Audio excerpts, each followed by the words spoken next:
सबको प्रभु यीशु मसीह के नाम में जय मसीह की। मैं हूं परमेश्वर की दास प्रिय पुत्र आर्यन राजकुमार और आज मैं परमेश्वर की सबसे बड़ा गवाही देने जा रहा हूं और ये पार्ट नंबर 2 है। जब मेरी ज़िंदगी में परमेश्वर जब आते हैं तो कितना बड़ा बड़ा चिन्ह और चमत्कार होता है और आज मैं इस वीडियो में और पूरा गवाही रखना चाहता हूँ। और मैं जब दुष्टों में से परेशान था तो पार्ट नंबर 1 देख सकते हैं कि मैं कैसा परेशान था और ये मेरी पार्ट नंबर 2 है। क्योंकि जब परमेश्वर मेरी ज़िंदगी में आते हैं, सच्ची खुदा और सच्ची ईश्वर यीशु मसीह जीसस क्राइस्ट जब मेरी ज़िंदगी में आते हैं तो मेरी ज़िंदगी अचानक कैसे बदल जाती है। तो चलो मैं इस वीडियो को स्टार्ट करते हैं।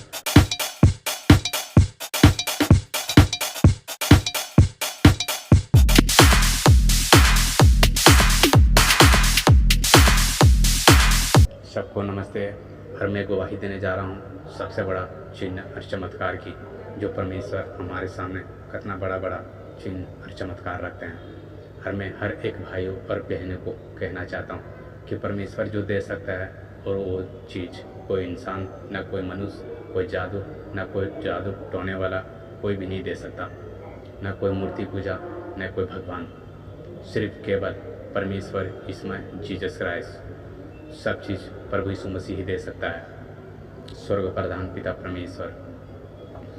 अरे ये मैं आपको पास इसलिए बना के शेयर कर रहा हूँ कि आप लोग सच्ची आंखें और अपनी आंखें खोल के देख सकें। अरे ये मेरी सबसे बड़ा गवाही है। अरे ये मेरी वीडियो है पार्ट नंबर 2।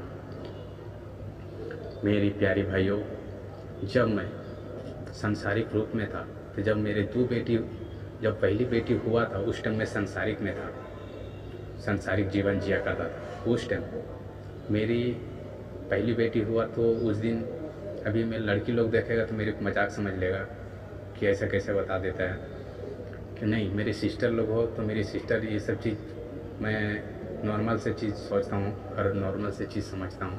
मुझे खोल कर बतानी बहुत ज़रूरी होगा।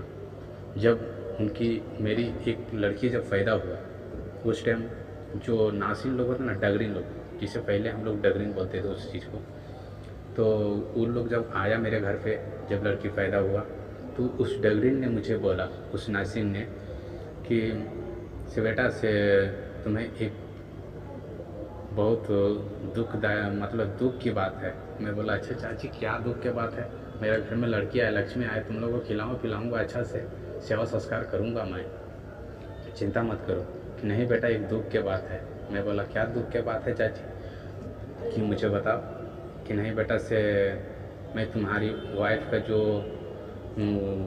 पेट के अंदर जो बच्चा निकलता है उसके अंदर एक गथी होता है, अंडा होता है, मतलब दाना दाना सिर होता है। तो उसके अंदर देखा मैंने कि तेरा जो गांठ है लड़का का जो अथी होता है अंडा, सो वो तुम्हारा 7 बेटी होने के बाद ही तुम्हारी बेटा हो सकता है। और ये परमेश्वर की सबसे बड़ा गवाही, सुनते रहिएगा, कि तुम्हारी 7 बेटी होने के बाद तुम्हारी बेटा होगा।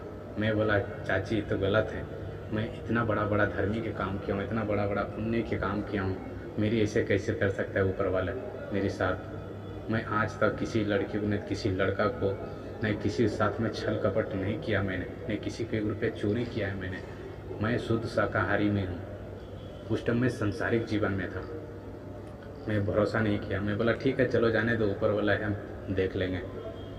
जब मेरी दूसरी बार मेरी वाइफ गर्भवती रही उस टाइम भी मेरी लड़की हुआ, तो मतलब थोड़ा सा कंफर्म हो गया कि वो दूसरी टाइम हुआ, तो फिर कंफर्म हो गया कि थोड़ा सा, मतलब 25% कंफर्म हो गया कि दूसरी बार भी ऐसा ही हो गया।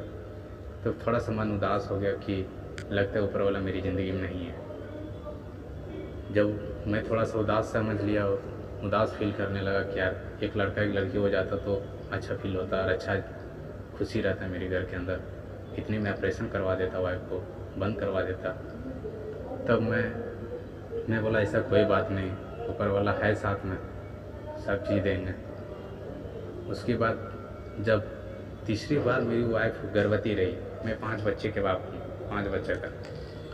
जब तीसरी बार मेरी वाइफ गर्भवती रही तो उस टाइम भी संसारिक रूप में था। और उस टाइम मेरी कितना 2, एक मेरी सिस्टर है, एक मेरी भाई ऑफ हुआ था, जो मैं पार्ट नंबर 1 में गवाही दिया हूँ। जब मैं तीसरी नंबर वाइफ मेरी तीसरी नंबर में मेरी जब लड़की उत्पन्न हुआ, तब तो मेरी दिमाग सूख गया। तभी मैं संसारिक में नहीं था, मतलब समझिए कि तभी मैं चेंज कर लिया था, पूरा सब चीज़ छोड़ दिया था, पूजा पाठ। उस टाइम में परमेश्वर की वचन में आ गया था। जब तीसरी लड़की पैदा हुआ था तब, जब तीसरी लड़की जब पैदा हुआ तो मैं भरोसा कर लिया। उस टाइम मैं फिर नासिन को ले के पूछा, जो हॉस्पिटल में रहती है, उसको मैं बोला कि मैडम से आप बता सकते हैं कि मेरी वाइफ को कितना बेटिया के बाद बेटा हो सकता है, हाँ बताइए। तो उसने बता दिया सही रूल से कि अभी और इतना बाकी रह गया, मतलब 4 अभी और लड़की होगा तुम्हारी, उसको बाद बच्चा हो मत बेटा होगा, क्योंकि 3 तो हो गया था। और उसने नासिन ने, पहले वाला नासिन ने मुझे बताया था कि तुम्हारी 7 बेटी होने के बाद तुम्हारी बेटा होगा। करिश्मा राइट फिक्स हो गया। जब वो दूसरा नासिन को पूछा डॉक्टर को, तब उसने बता दिया कि नहीं, अभी तुम्हारी 4 बेटियां होने के बाद भी तुम्हें तब बेटा होगा। मैं बोला अरे बाप रे, तो मेरे खटखड़ा हो जाएगी, ये तो मैं बर्बाद हो जाऊंगा बेटा के चक्कर में। उस टाइम में कहाँ था, उस टाइम में अपना समझिए कि परमेश्वर की वचन को मैं चालू कर दिया था और परमेश्वर की आराधना करने लगा था। जब तीसरी बेटी हुआ था, उस टाइम में समझिए कि परमेश्वर की वचन में आ गया था और भरोसा और विश्वास करने लगा था पूरा।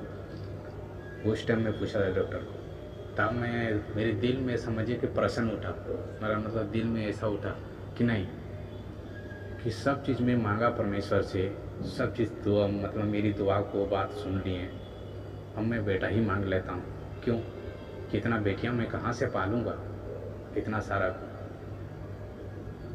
तभी मैं रात को उठा, ऐसा सबको सोने दे लिया और उठ गया मैं 3 बजे भोर में। और 3 बजे भोर में उठकर और मैं सीधे ऊपर अल्लाह से दुआ किया। मैं दुआओं को मांगने के, देखिए मैं रूल्स था, मैं आपके पास शेयर कर देता हूँ।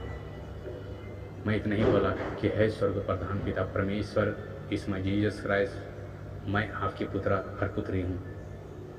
आपने मेरी बात को, हर एक शब्द को सुना है और मेरी हर एक मुसीबत को दूर किया है और बड़े बड़े मेरे साथ काम और कार्य किया है परमेश्वर। आप मेरी दुखों से और मुसीबतों से बाहर निकाल दिया। बाकी मेरी चीज़ में एक ही चीज़ मेरा अब एक मुसीबत बना हुआ है कि हमें आप वो चीज़ मुझे दें, और मैं आपसे मांग रहा हूँ किसी भी हाल में, क्योंकि जब मैं इस धरती को छोड़कर चले जाऊँ आपके पास, आपकी गोद में, तो इस प्रवचन को चलाने वाला मुझे एक वंश चाहिए।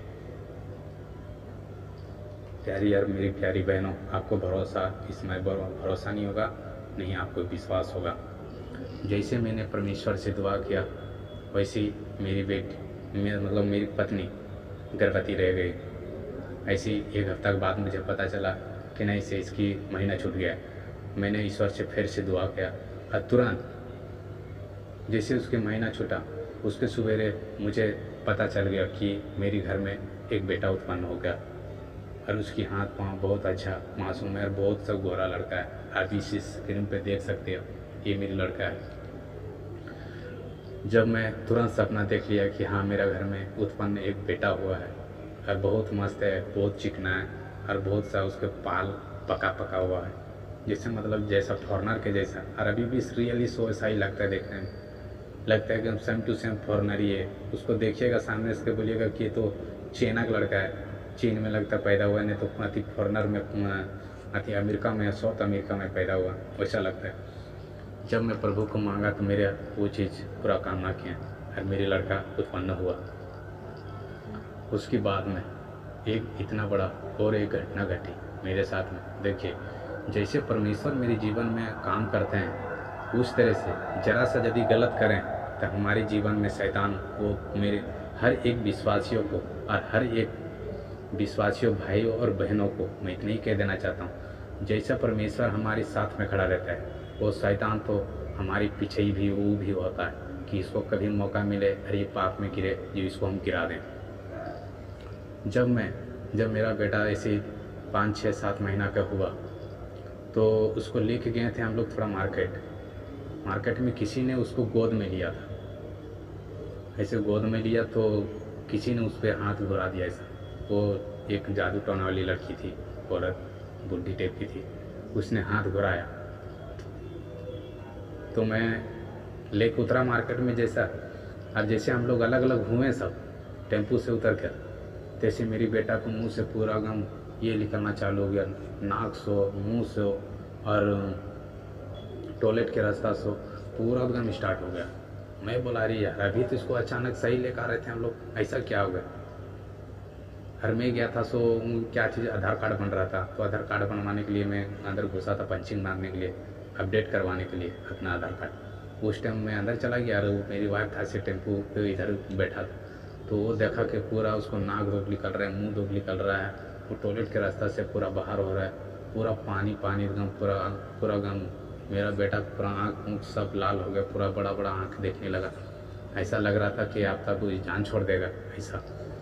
तो उसने मुझे बहुत ज़ोर से आवाज़ दिया और रोने लगा उसको पकड़ के कि एक ही को मेरा बेटा है, ऐसा कैसे हो गया अचानक।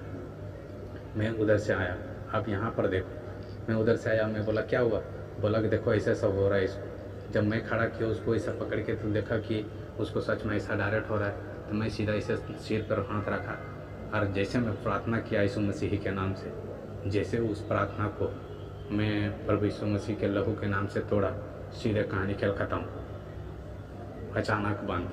आपको भरोसा और विश्वास नहीं हो सकता है कैसा होगा से, बाकी मैंने अपने आँखों से की है और मैंने परमेश्वर से दुआ जैसे की है वैसे मुझे परमेश्वर हर एक काम को सफलता करके दिए है, इसलिए मैं आपके पास शेयर कर रहा हूँ। और मैं जितना परमेश्वर मेरी ज़िंदगी में आने के बाद बदले हैं वो चीज़ मैं पूरा डिक्लियर में बात करूँगा आज और आपके साथ शेयर करूँगा कि परमेश्वर सच्ची खुदावन कौन है और सच्ची ईश्वर आखिर कौन है। जब मैं उसको ठीक किया उसको बाद हम लोग गए घर। अरे इसी 6-7 दिन के बाद एक मेरे साथ में और दुर्घटना होती है। 6-7 दिन के बाद ऐसे मेरी वाइफ जाती है कपड़ा खींचने के लिए। उस टाइम सब कपड़ा क्या की कि निकाल के और लकड़ा खुदा था, लकड़ी थोड़ा सा जमा करके रखे थे हम लोग, तो उस पर रख देती है और उसको रखने के बाद में 1-1.5 घंटा के बाद उठाती है और वो घमेले में लेती है और वो लेके चली जाती है नदी। और हम चले जाता हूँ जुआ खेलने।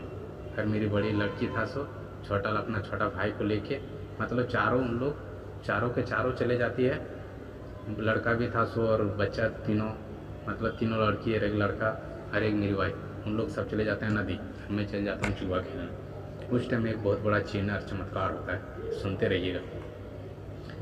जब मैं जुआ खेल रहा था तो जब वो डालती है ना तो उसके अंदर एक सांप चला जाता है और वो सांप बहुत जहरीला होता है कि आदमी के काटने के बाद उसको समझिए कि 1-1.5 घंटा टाइम नहीं लगने देकर जान ले लेगा उसको। तो मेरी वाइफ चले जाती है नदी। वहाँ पर जाने के बाद जैसे वो कपड़ा डालने लगती है, सर्फ घोल के डालती है घमेले के अंदर और उसमें कपड़ा डुबाने लगती है, और जैसे डुबाती है वैसे सांप निकल कर सीधे उंगली में यहाँ काट लेती है।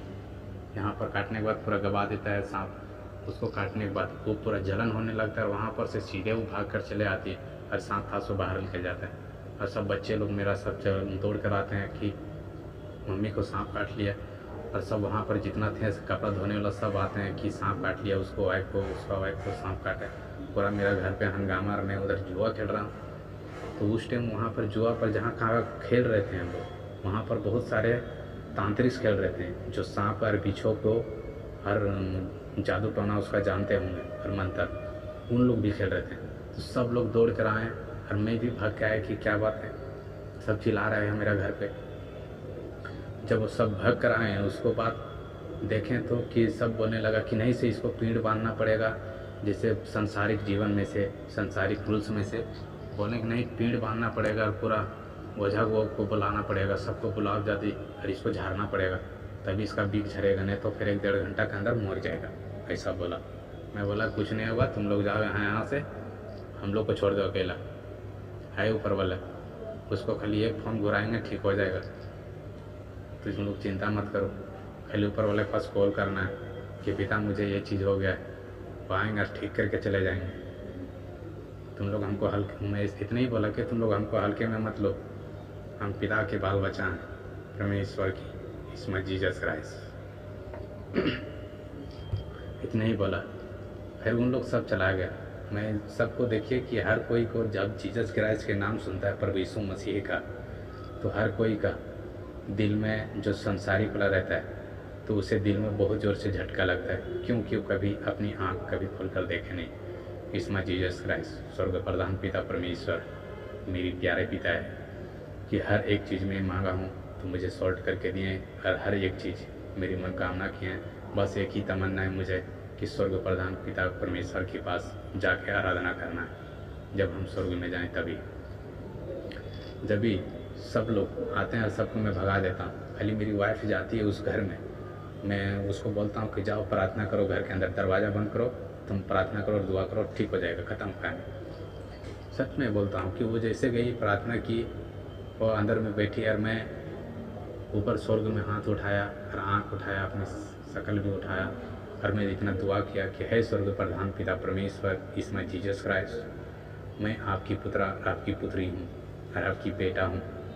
मैं आपसे दुआ करता हूँ और आपसे विनती करता हूँ, और आज मैं इस सांपों और बिच्छुओं को रोंदने के जो आपने सामर्थ्य दी है, इसे मैं यीशु मसीह के लहू के नाम से तोड़ता हूँ। ऐसा जैसा मैं बोला, मेरी वाइफ तुरंत घर से बाहर निकल गई। आपको भरोसा विश्वास नहीं हो सकता, इसमें चुटकी बजाते गए सांप के दूध और सांप के बीज, सब कहानी खेल ख़त्म। बाकी एक चीज़ मैं कह सकता हूँ कि 2-3 दिन तक वो हाथ थोड़ा फुला रहा, ये चीज़ मैं मान सकता हूँ, 2-3 दिन तक फुला रहा। बाकी ना लहरना, ना जलन देना, ना पीक होना, ना दुख होना, कुछ नहीं। जैसे मैं इसमें जीसस क्राइस्ट का नाम लिया, कहानी खेल ख़त्म। सबसे होता है भरोसा और एक विश्वास। परमेश्वर पे आप जितना भरोसा और विश्वास रखिएगा, भले वो तो कितना बड़ा क्यों नहीं, जल्लाद क्यों ना हो, उसे यीशु मसीह के नाम से भागना ही होगा। इसलिए मैं आप लोग को कह रहा हूँ कि हर कोई भाइयों बहनों को कि सबसे बड़ा परमेश्वर यीशु मसीह जीसस क्राइस्ट है। और एक और मेरे साथ मतलब मेरी और गवाही है, वो चीज़ मैं दे देना चाहता हूँ कि मैं बहुत सारा कर्जा में डूबा था सिस्टर लोग और मेरी प्यारी बहनों लोग। मैं ईश्वर से दुआ किया कि मैं इतना कर्जा में नहीं रहना चाहता हूँ पिता, मुझे इस कर्जे से बाहर निकालो। और कर्जा में से मैं जिस टाइम कर्जा में पूरा फंसा था, उस टाइम मेरी भाई लोग सब कर्जा में फंसा कर हमको छोड़ दिया और मैं पूरा कर्जा में फंस गया। कार ना समझिए 7-8 लाख रुपये कर्जा हो गया था। और इस गरीब को तोड़ने के लिए सोचिए कि कितना दिन लग जाता तोड़ने में। बाकी मैं कहता हूँ कि प्रभु यीशु मसीह ऐसा चक्रव्यूह ऐसा मेरे जीवन में आया और ऐसी मेरी ज़िंदगी में चमत्कार कर दिए कि आज मैं पैसा आदमी हूँ, गरीब नहीं हूँ। सब कर्जा भी ख़त्म और आज मेरे पास प्रभु यीशु मसीह के नाम से बहुत सारा पैसा है। बाकी इस पैसे को मैं पैसा नहीं मानता सिस्टर, इस धन को मैंने धन नहीं मानता। मैं धन रियली 100 में बोलूँ तो सबसे बड़ा मेरी धन स्वर्ग प्रधान पिता परमेश्वर जीसस क्राइस्ट। मेरी दौलत स्वर्ग प्रधान पिता परमेश्वर जीसस क्राइस्ट। मुझे उनसे कोई बड़ा इस धरती पे और इस जीवन में कोई नहीं मुझे। इसलिए शेयर करके कह रहा हूँ कि हर एक भाइयों और बहनों को समझना चाहिए और जानना चाहिए और आंखें खुल के देखना चाहिए कि परमेश्वर आखिर कौन है। और ये मेरी पार्ट नंबर 2 था और मैं आप लोग से दुआ करता हूँ और विनती करता हूँ हाथ जोड़ के कि आप लोग प्लीज़ इस परमेश्वर की वचन को शेयर कर दें। और मैं दुआ करता हूँ कि आप लोग परमेश्वर के वचन को अपना लें, क्योंकि हम लोग प्यारी भाइयों और मेरी प्यारी बहनों, हम लोग अंतिम समय में आ गए और अंतिम समय में हैं। जब जीसस क्राइस्ट एंट्री मारेंगे तब हम लोग को उठा के ले जाएंगे और जो यहाँ रह जाएंगे उसको दुख झेलना बहुत मुश्किल हो जाएगा। तब तक के लिए प्रभु यीशु मसीह के नाम से जय मसीह के दोस्तों।